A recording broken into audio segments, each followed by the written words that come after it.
넘치는 교회 믿음의 가족 여러분, 오늘도 새로운 아침 여러분들과 함께 말씀의 자리에서 만나게 되어 기쁘고 또 감사합니다.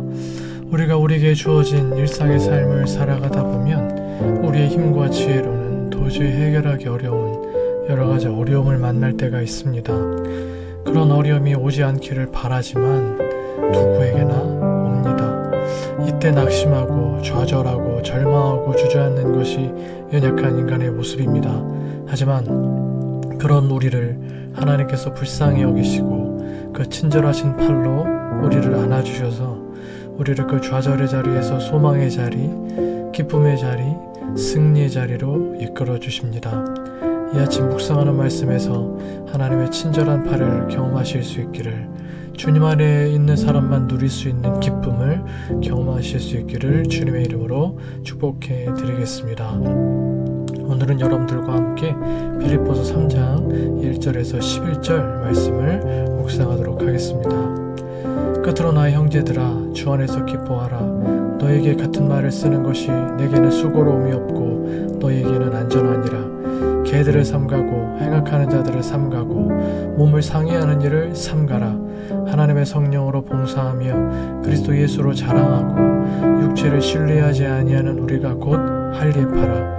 그러나 나도 육체를 신뢰할 만하며 만일 누구든지 다른 이가 육체를 신뢰할 것이 있는 줄로 생각하면 나는 더욱 그러하리니, 나는 8일 만에 할례를 받고 이스라엘 족속이요 베냐민 지파요 히브리인 중에 히브리인이요 율법으로는 바리새인이요 열심으로는 교회를 박해하고 율법의 의로는 흠이 없는 자라.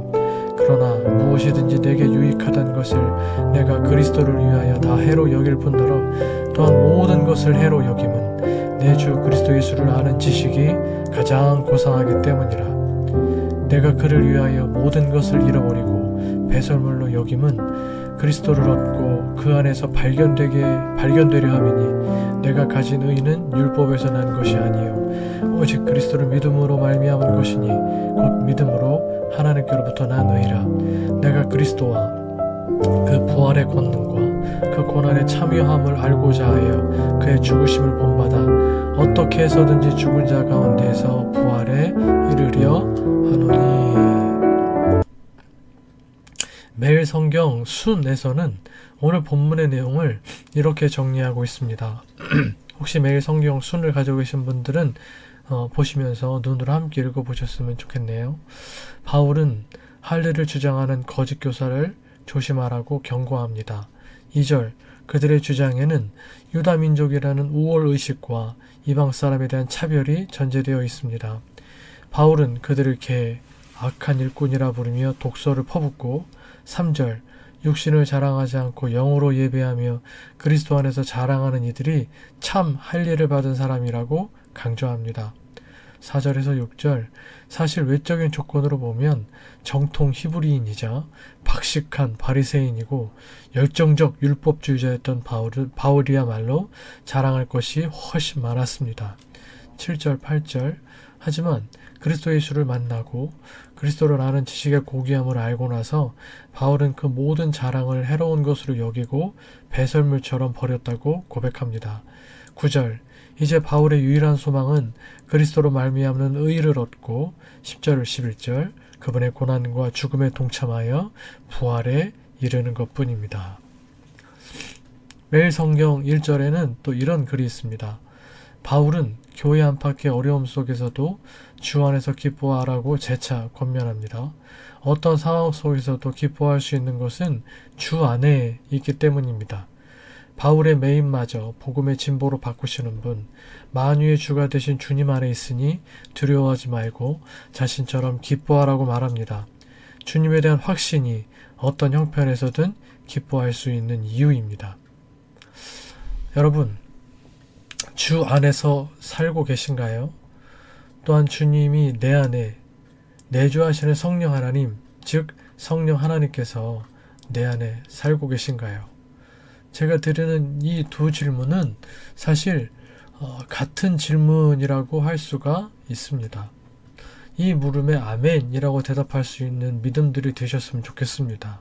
그리고 아멘이라고 대답이 되었다면 형편과 상황이 어떠하든 곤고와 시련 속에 있다고 해도 기뻐하실 수 있기를 바랍니다. 어떤 상황에서도 주 안에 있음으로 인하여 기뻐할 수 있는 것이 믿음이기 때문입니다. 사실 주 안에 있는 사람들이라면, 다시 말해서 참된 그리스도인이라면 예수님으로 인한, 예수님의 복음으로 인한 기쁨이 경험되는 것이 당연한 일이 되어야 합니다. 주님께서는 우리가 기뻐할 이유가 있어서 기뻐하라고 하시는 것이 아닙니다. 그저 주 안에, 주님 안에 있다는 것만으로도, 또 성령 하나님께서 내 안에 계신다는 것만으로도 기뻐할 수 있고 기뻐해야 한다라는 것입니다. 그 유명한 말씀, 데살로니가전서 5장 16절에서 18절, 항상 기뻐하라, 쉬지 말고 기도하라, 범사에 감사하라. 이것이 그리스도 예수 안에서 너희를 향하신 하나님의 뜻이니라.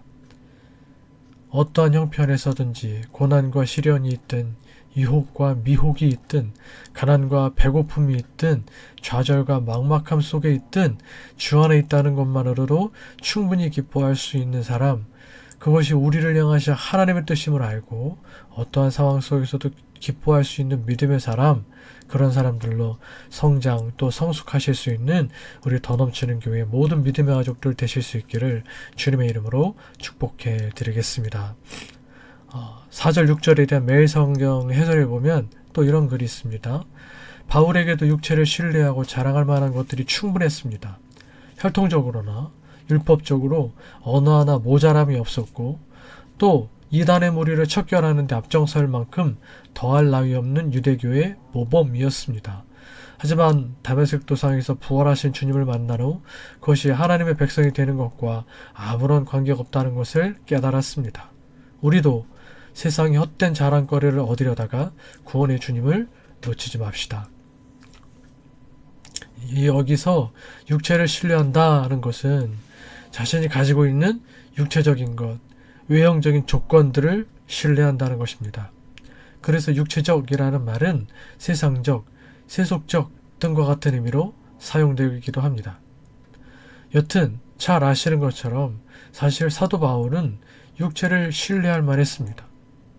그가 예수님을 만나기 이전에 가지고 있던 그 모든, 자신이 가지고 있던 것들은 사실 모든 사람들이 갖고 싶어하는 것, 바울은 그런 걸 다 가지고 있었습니다. 5절, 그는 정말 히브리인 중에 히브리인이었습니다. 그리고 그 중에서도 베냐민 지파였습니다. 여러분, 이스라엘에는 왕가가 두 가문이 있죠. 다윗부터 시작되는 다윗 가문이 있지만 사실 이스라엘의 초대 왕은 사울이잖아요. 사울의 지파가 베냐민 지파입니다. 다윗 전에 이스라엘 왕 사울의 지파, 그 왕 사울이고 바울도 예전 이름이 사울이었죠. 이제 같은 이름인데 이 사울 역시 그렇게 사울 왕의 후손, 왕가의 후손이었습니다. 좋은 혈통, 진짜 속된 말로 빵빵한 가문에서 태어났다는 것입니다. 그리고 오늘 본문에는 나오지 않지만 그는 순수 히브리인이고 왕가의 후손이면서 당시 많은 사람들이 갖기를 원했던 로마 시민권을 가지고 있는 사람이기도 했습니다. 그의 아버지가 사업적으로 성공해서 로마 시민권을 획득했고, 그런 부유한 부모님에게서 태어난 바울은 태어나면서부터 로마 시민이었던 것입니다. 부모님은 돈으로 로마 시민권을 샀지만 그래서 로마 시민이 된 부모님에게서 태어났으니까 바울은 태어날 때부터 태생이 로마 시민이었던 것이죠. 그렇게 부유하게 자란 바울은 그의 학식에 있어서 당대 최고의 석학 가말리엘의 그것도 수제자였고, 5절 종교적으로는 바리새인, 즉 철저한 율법 준수자였고, 6절 그의 열정에 대하여 말하자면 예수님을 만나기 전 엄청나게 교회를 핍박했던 매일 성경에는 이단이라고 표현되어 있던 바로 그게 사실은 교회를 말한 거거든요. 바울이 유대교에 철저히 물들어 있었을 때 기독교는, 예수를 믿는 사람들은 이단의 무리로밖에 보이지 않았으니까요. 그러니까 그 이단의 무리라고 보였었던 교회를 어마어마하게 핍박했던 기독교인들에게는 공포의 대상이 되었을 만큼, 사도행전에 그 표현이 나오거든요. 공포 이런 대사가 나오는 건 아니지만 사도행전에 보면 사람들이 다 바울을 피했었거든요. 그 무서움 때문에. 그만큼의 종교적인 신앙적 열정이 엄청난 사람이었습니다. 다른 나라에까지 가서라도 기독교인들을 잡아서 죽이는 일에 엄청난 열정, 그걸 해내기 위해서 어마어마한 열심으로 막 돌아다니던, 다른 나라도 막 찾으러 다니던 그런 사람이었다는 거예요. 결국 그는 신앙적으로도 종교적으로도 완벽한 사람이었습니다. 정리해볼까요? 혈통과 가문, 경제력, 학식, 종교적 열정, 그리고 그의 모든 경험 등을 볼 때 정말 자기 육체를 신뢰할 만한 사람이었습니다. 더더군다나 유대인 사회는 종교와 정치가 분리가 되어 있지 않았어요. 종교 지도자가 최고의 종교 지도자가 된다는 말은 달리 말하면 당시 유대인들에겐 최고의 권력자가 될 수도 있다라는 말이었거든요. 정말 사울 시절의 바울은 모든 걸 가지고 있던 거였죠. 그러나 사도 바울은 그런 모든 것이 자신을 해롭게 하는 것이고 자신은 그것을 배설물로 여긴다라고 오늘 본문에서 말하고 있습니다. 좋게 표현해서 배설물이죠. 똥이잖아요. 똥처럼 여긴다라는 겁니다.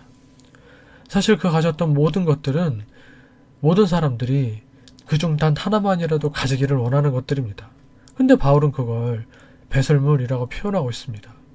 예수님을 아는 지식에 비하면 그것은 정말 배설물, 똥 같다는 것입니다. 예수님을 아는 지식이 가장 고상하다는 것이고, 그리스도를 얻고 그분 안에서 발견될 수 있다면, 내가 예수님으로만 설명되는 사람이 될 수 있다면 그 모든 것을 다 잃어버려도 좋다는 것입니다. 예수님 앞에서 인간이 귀중하다고, 중요하다고 여기는 모든 것들은 그 빛을 잃습니다. 예수님의 귀중함, 존귀함 앞에, 예수님의 영광 앞에서 인간의 영광은 비교 자체가 불가능합니다. 그런데도 육체적, 세상적, 세속적인 영광을 중요하게 여기고 그것들을 추구하며 살고 계시는 것은 아닌가요? 육체적, 세상적, 세속적 영광을 다 잃는다 해도 예수님 한 분만으로 충분한, 예수님 한 분만에 내가 살고 있다는 것만으로도 충분히 기뻐하며 살 수 있는 믿음의 사람들, 바울과 같은 믿음의 사람들 다 되시기를 소망합니다. 마지막으로 한 가지 질문을 여러분들에게 더 드려보고 싶습니다. 매일 성경 순에 나오는 글인데요. 바울은 율법의 수호자를 자처하며 열성적으로 교회를 박해했습니다. 그리스도를 만나지 못했다면 여전히 자기의 의의를 자랑하며 살았을 것입니다. 하지만 그리스도를 아는 지식이 그를 구원했고 이제 그는 그리스도 닮기를 갈망하며 그리스도의 고난과 죽음에 참여하기를 소망합니다.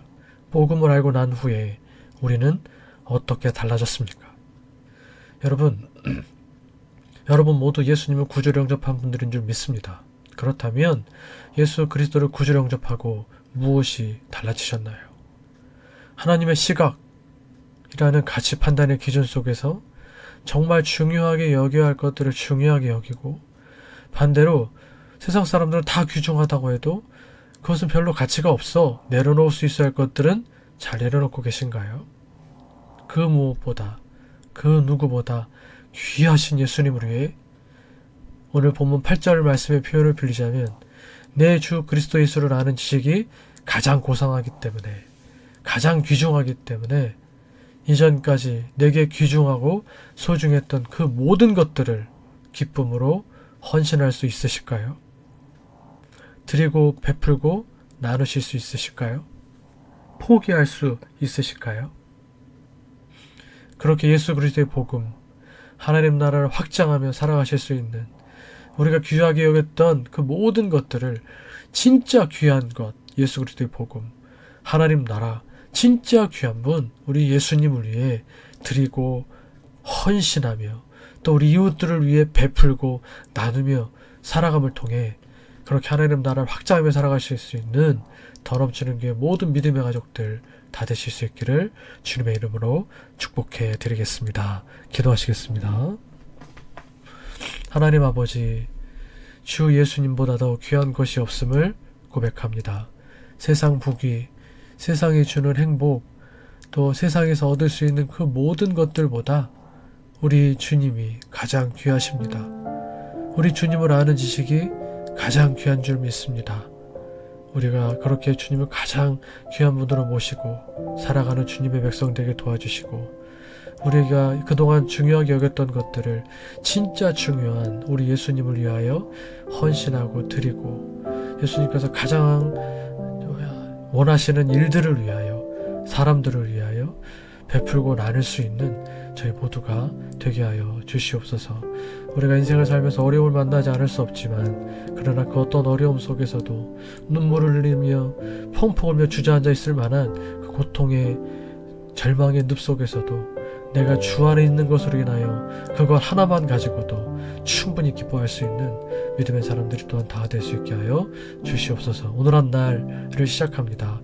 일상의 삶을 시작하는 이 시간, 하나님께서 우리 모두에게 하늘로부터 쏟아부어지는 기쁨, 주 안에 있는 저희에게 하늘의 기쁨으로 충만하게 채워주시고 더 넘치게 하여 주시옵소서. 모든 감사와 영광을 주님께 올려드리오며 사랑하는 예수님의 이름으로 기도드립니다. 아멘.